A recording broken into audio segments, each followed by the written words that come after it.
Il blitz della polizia in piena notte mentre i ladri stavano rientrando nel loro covo dopo aver messo a segno 3 furti e tentati altri 2. La banda di predoni albanesi da settimane stava razziando il Veneto e da un paio di giorni si era spostata in Friuli. La squadra mobile di Padova, che li aveva intercettati e individuati dopo una decina di colpi nel comune di Albegnasego, li ha arrestati mentre stavano rientrando nel loro ultimo covo, un appartamento affittato da un B&B di Fiume Veneto in provincia di Pordenone. I poliziotti padovani a metà novembre avevano notato un'auto di grossa cilindrata, un Audi A6 risultata intestata ad un ignaro prestanome, a girarsi sempre nelle zone dove erano stati registrati dei furti, nei comuni di Albignasego, Noventa Padovana e nel quartiere Guizza a Padova e a Salzano nel Veneziano.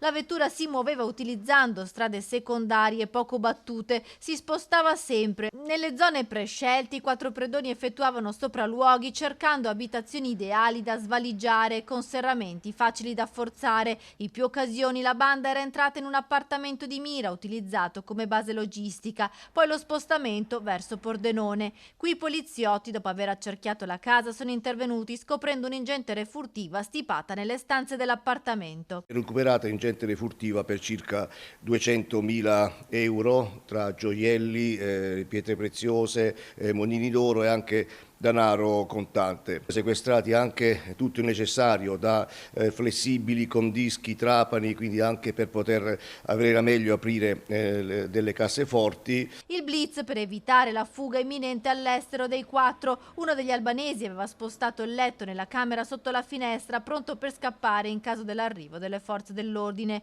2 componenti della banda risultavano latitanti con condanne per furti avvenuti in tutto il nord-est nel 2021. Un terzo uomo aveva precedenti per furto e porto abusivo d'armi, mentre uno di loro era incensurato. Stiamo svolgendo anche degli approfondimenti per quanto riguarda la posizione del pubblico esercizio recettivo dove erano giunti, in quanto non erano stati registrati, soltanto uno incensurato, mentre gli altri 3 con un pretesto non erano stati ancora registrati. Sono stati tutti e 4 arrestati e ora si trovano nel carcere di Pordenone.